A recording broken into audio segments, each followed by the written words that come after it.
बिस्मिल्लाहिर्रहमानिर्रहीम। अस्सलाम वालेकुम। मैं हूं मखदूम शहाबुद्दीन। 7 जुलाई 2025 सोमवार का दिन। नाज़रीन इकराम, इस वक्त कुछ आम तरीन अपडेट्स हैं रूस यूक्रेन जंग के हवाले से, जो कि हर गुजरते दिन के साथ शिद्दत इख्तियार कर रही है। और वो जंग जो 3 साल से चल रही है, यूं लग रहा है कि अब वो जंग अपने इख्तिताम के बहुत करीब पहुंच रही है, क्योंकि मंतकी और फैसला कुन हमले जो हैं वो एक तरफ तो यूक्रेन ने शुरू किए हैं, लेकिन वहीं दूसरी जानिब रूस जो है वो बेकाबू हो चुका है, जिसे आप कहते हैं ना कि आउट ऑफ कंट्रोल। और ट्रंप के साथ होने वाली टेलीफोनिक गुफ्तगू जो थी व्लादिमीर पुतिन की, जो बेनतीजा खत्म हुई, जिसके बाद डोनाल्ड ट्रंप ने अपने हाथ खड़े कर दिए कि भाई मैं इस मामले के अंदर नहीं पड़ सकता। उसके बाद तो अब अहम तरीन मकामात पर रूस ने कब्जा शुरू कर दिया है, जबकि यूक्रेन जो है वो इस वक्त यूं लग रहा है कि नेटो और अमेरिका के हाथों से जैसे मुट्ठी में रेत होती है ना, वो फिसल रही होती है। तो यूक्रेन इस वक्त फिसलता हुआ नजर आ रहा है। सबसे पहले तो नाज़रीन इकराम, मैं आपको यह बता दूं कि इस वक्त यूक्रेन जो है वो मुतअद्दिद डील्स साइन कर रहा है। यूक्रेन जो है वो अपनी ड्रोन प्रोडक्शन बढ़ाने की बात कर रहा है। यूक्रेन जो है उसने बड़े पैमाने पर पूरे के पूरे वेस्ट के साथ, इवन इंक्लूडिंग अमेरिका, बहुत सी डील्स कर रखी हैं आर्म्स की। और नेटो जो है उसने भी 34 अरब डॉलर की इमदाद जो है वो यूक्रेन को देने का कह रखा है। और वैसे भी इस वक्त यूरोप जो है उसे यूक्रेन रूस जंग जो है वो अपनी बका का मसला नजर आता है, क्योंकि अगर रूस जो है, अब ये चीज भी याद रखिएगा कि व्लादिमीर पुतिन ने पहले तो ये कहा हुआ था कि हम बीच में एक बफर जोन बनाएंगे। अब व्लादिमीर पुतिन ने कहा हुआ है कि मैंने पूरा यूक्रेन अनेक्स कर लेना है, अब मेरा वॉर गोल ये है, अब मेरी इस जंग का मकसद ये है। और पुतिन ने डोनाल्ड ट्रंप को यह बात बहुत वाज़ेह अंदाज में बताई कि जैसे ईरान जंग में आपका मकसद था ना कि ईरान के जो न्यूक्लियर साइट्स हैं उन्हें तबाह किए बगैर आपने वो जंग खत्म नहीं करनी, आपने वो किया, अपने ऑब्जेक्टिव्स, अपने गोल्स हासिल किए, फिर आप सीज फायर की तरफ आ गए। तो व्लादिमीर पुतिन ने डोनाल्ड ट्रंप को यह बताया है कि आप जो हैं जिस तरह आपने किया ना, अब मैं भी अपने पहले वॉर गोल्स जो हैं, ऑब्जेक्टिव्स जो हैं वो पूरे करूंगा, फिर हम आएंगे सीज फायर की तरफ। अब एक तरफ तो नाज़रीन इकराम एयर ट्रैवल जो है वो दोनों मुल्कों का इस वक्त शदीद मुतासर हो चुका है, क्योंकि दोनों मुल्कों की तरफ से एक दूसरे के ऊपर ड्रोन हमले जो हैं वो बढ़ा दिए गए हैं। यूक्रेन ने भी हालिया कुछ हफ्तों के अंदर रूस को कुछ बड़े सरप्राइजेस दिए। रूस के कुछ अहम तरीन एयर बेसेस, स्पाइडर वेब से लेकर आज के दिन तक, रूस जो है उसके डीप इनसाइड रशियन टेरिटरी जो है वो यूक्रेन के ड्रोन तबाही मचाने में कामयाब भी रहे। लेकिन जो जमीनी फतह है ना, असल तो ये होता है कि आप अपनी जमीन का दिफा कर रहे होते हैं। जब आप फजा में भी जंगें लड़ रहे होते हैं तो वो जमीन के दिफा के लिए होती हैं। तो इस वक्त जो ग्राउंड फोर्सेस है ना व्लादिमीर पुतिन की, वो तबाही फेर रही हैं। अब आप यही देख लें कि नॉर्थ कोरिया से बड़े पैमाने पर फौजी आ रहे हैं। रशिया के अंदर जो वॉलंटियर्स हैं ना जंग के लिए, उनका अगर आप पे स्केल सुन लें, जिन्हें व्लादिमीर पुतिन ने कहा है कि यंग लोग जो आके जंग लड़ने के लिए वॉलंटियर करते हैं, अगर आप उनका पे स्केल सुन लें तो आप सर पकड़ के बैठ जाएं। हाईली पेड अमेरिका में जॉब्स जो हैं वो इतना पे नहीं करती। यानी व्लादिमीर पुतिन ग्राउंड फोर्सेस पर इस वक्त बहुत ज्यादा कंसंट्रेट कर रहा है। अब एक तरफ तो एंटोनियो गुतेरेस जो कि अक़वाम मुत्तहिदा के सेक्रेटरी जनरल हैं, उन्होंने रूस का जो ड्रोन असॉल्ट है यूक्रेन के ऊपर, जो रशिया ने रंदा फेरा है, रशिया ने तबाही फेरी है, अब यूएन के जो सेक्रेटरी जनरल हैं उन्हें भी स्टेटमेंट देनी पड़ गई है। और यूएन के सेक्रेटरी जनरल एंटोनियो गुतेरेस जो है उन्होंने कहा है कि ये डेंजरस एस्केलेशन है और इसकी हम मजम्मत करते हैं, वी स्ट्रांगली कंडेम जो रशिया ने हालिया किया है। जबकि अब यूरोपियन स्पाई एजेंसीज जो हैं वो क्या कह रही हैं जी, अल जजीरा के मुताबिक जो यूरोप की मुख्तलिफ इंटेलिजेंस एजेंसीज हैं उनका क्या मौकफ है जी।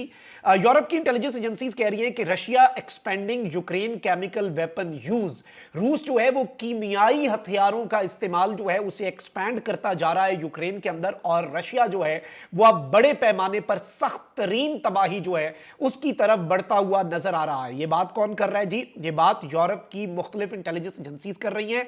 अलबत्ता रशिया जो है उसने इस तरह के किसी भी कीमियाई हथियार के इस्तेमाल से इनकार किया है।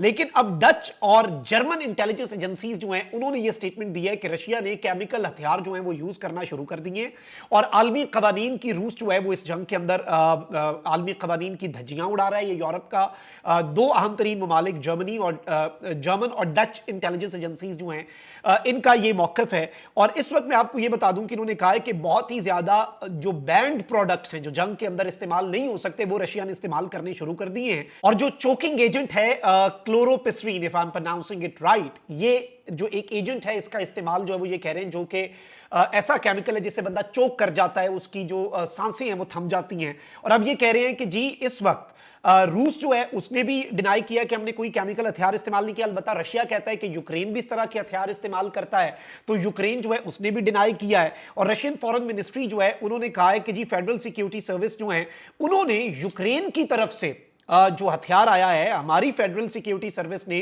कुछ यूक्रेनियन वेपन्स जो हैं रशिया के ईस्ट में, उनमें ये केमिकल जो है वो हमें मिला है। यानी रशिया ने ये इल्जाम लगाया कि ये केमिकल तो यूक्रेन इस्तेमाल कर रहा है। अलबत्ता इस वक्त मैं आपको ये बता दूं कि ड्रोन्स के हवाले से ये कह रहे हैं कि ये हमारे सोल्जर्स को यहां पर मारने के लिए, कत्ल करने के लिए ड्रोन से ये वाला केमिकल जो है ये छिड़का जा रहा है, फेंका जा रहा है। ये रशिया का इल्जाम है।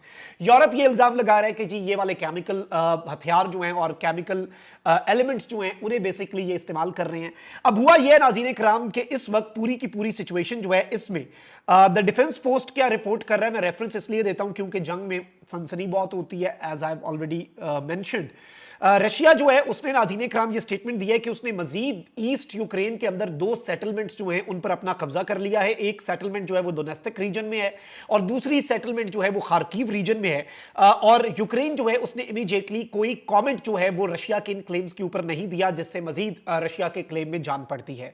और मॉस्को जो है वो तकरीबन पिछले 1 साल से तो बहुत तेजी से जो फ्रंट लाइंस हैं उनके ऊपर मॉस्को इज ग्राइंडिंग फॉरवर्ड, वो आगे से आगे बढ़ता जा रहा है। और जो यूक्रेनियन ट्रूप्स हैं ओवर स्ट्रेच्ड हैं एक तो, और दूसरा आउटमैंड है, आउटनंबर्ड है यूक्रेन की जो ग्राउंड फोर्सेस है ना रशिया की निस्बत। तो इस चीज का रशिया जो है वो बेनिफिट उठा रहा है। और Ukraine deep inside Russian territory कुछ बेसेस को, कुछ एयरफील्ड्स को, कुछ ड्रोन फैसिलिटीज को, कुछ एयरपोर्ट्स को निशाना जरूर बना रहा है, लेकिन जो ग्राउंड फोर्सेस हैं रशिया की, उन्होंने तकरीबन 20-30 टाइम्स 30 टाइम्स उन्होंने अपना जो एडवांसमेंट है ग्राउंड के ऊपर, एरियाज के ऊपर कब्जा जो है उसके हवाले से उन्होंने अपना कब्जा करना जो है उस स्पीड को बढ़ा दिया है। और अभी रशिया ने नाज़रीन इकराम कहा है कि दोनेत्स्क के अंदर पिटबून जो विलेज है वो, और एक और विलेज है खार्कीव का, ये याद रखिएगा, कीव के अलावा दूसरा बड़ा शहर खार्कीव है।